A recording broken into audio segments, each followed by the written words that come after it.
Hello, I'm David Scranton, and thanks for watching. Today, we're talking about investing for income and ways to know if an investing for income strategy will work for you. And I want to bring in today's guest, Tim Sparks, founder and president of Sparks Financial Group, a retirement income store located in Lexington, Kentucky. Tim has about 15 years of experience helping people plan and save for retirement. As usual, Tim, it's great to see you. Yeah, great to be here. Always enjoy the talk. Hey, so as someone who's in the saddle talking to clients and prospective clients every day about income, what do you find to be some of the major misconceptions that people have about investing for income? Well, I think the misconception comes from the information that people read and understand every day. You know, with articles they read, we're inundated with a bunch of information today, and it seems like that the cash flow rule of 4% is what I hear the most, and I still hear the most, or I hear that a lot more today than I ever have. It's as if nobody's really done any research to find out that 4% cash flow rule has actually been lowered because of the fighting for income today in the investments compared to when the 4% cash flow rule was actually tested back in the 90s. Right. And what's interesting is, as you know, either way, whether it's 4% or 2.7%, as some recent studies have indicated, the reality is that that's still not investing for income. That's still using a withdrawal strategy and just hoping that you don't run out of money. So when you talk about not running out of money, of course, that's people's major goal, right? When they come to you is, I never want to run out of money. But more specifically, what are some of the most common goals and objectives that you find people say they have who are near retirement? Well, with the exception of COVID and people have been a little bit more in hibernation, this year they're starting to get out a lot more, and hopefully with the vaccines and stuff that more and more people will get out and feel more comfortable and start getting back into the mode of even achieving the goals that they once envisioned for retirement. Right. And so some of the things I'm hearing is, we just recently had a couple that came in, they just bought them a fifth wheel and bought them a big truck. I mean, these people they're not even retired yet, but they're already starting to plan, and they want to travel. They want to go to Florida 4 to 5 months out of the year. The snowbirds, y'all probably used to those down there. I've heard a trip to Australia and spend time helping their children and grandchildren. There's a lot of things that people want to do, and I help people to understand that retirement's all about wanting to do when you doing what you want to do most, and even if you don't want to, at least you have the ability to. It's kind of like, I'd rather have and not need than a need and not have. No, good point. Now, it's interesting. You mentioned they're a lump sum purchase, right? But you find that most people, was that an exception, or do most people plan to retire and make some big lump sum purchase, or do you find that most people retire and really just want steady income? Most people are steady income. I mean, these were people who were kind of, what I met with were kind of maybe 1 out of maybe 5 or maybe 8 people. It just depends on, and they even let me know right up front they was a spender. And so I knew right then and there income was going to be important to them.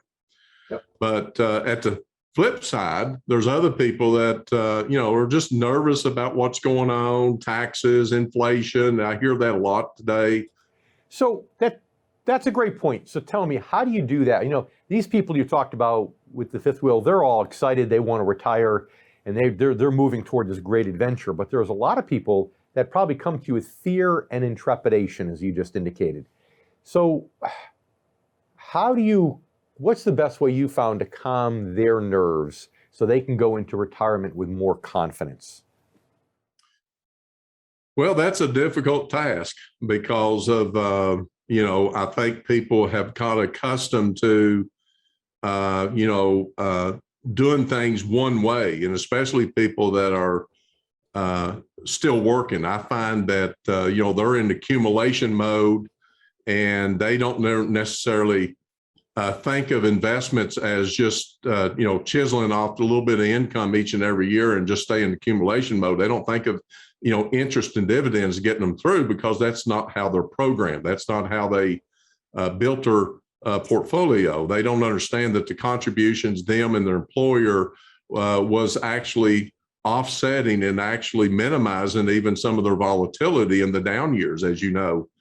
And I don't think people really understand that when you go into retirement, now you're switching gears for the first time. Like we say in some of our workshop, it's you got to get out of the mode of accumulation and get into the mode of distribution.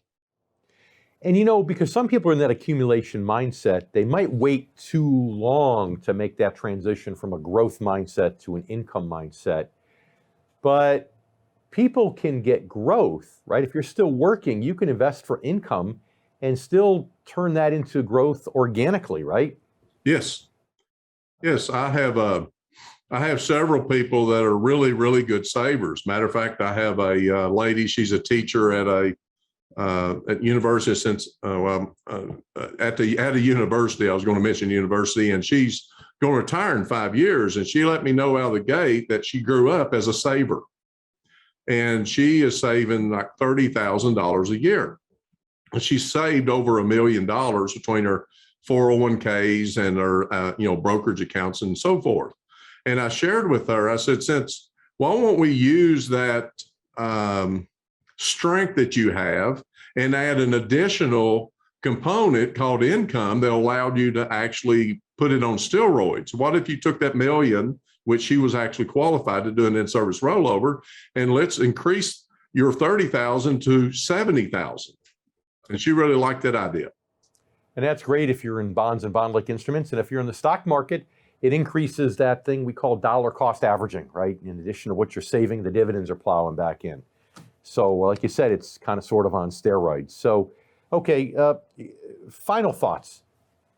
Why is investing for income, in your own words, an ideal strategy for most people? Going from the G to the I, from growth to income, most people who are retired or within 10 years of retirement.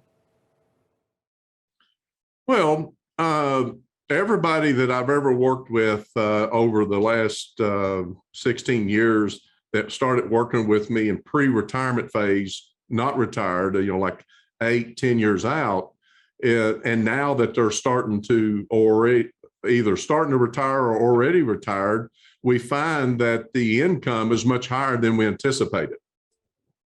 So I'm a huge advocate of planning ahead. I make that point many times, even on the radio show, about planning ahead. Right. My dad always told me that the bicycle that gets the most grease is the one that takes the most action, not the one that, so to speak, buy a bike, put it in the garage, and never use it. Sure. Good point. Sounds like your dad is a man of much wisdom. So Tim, thank you. I appreciate you being here with us today. It's been our pleasure as usual. All right. Thank you. Thank you for having me. And thanks for clicking this video. If you enjoyed our interview, click the thumbs up button to give us a like. And also make sure that you subscribe to our YouTube channel for more interviews with financial advisors from around the country.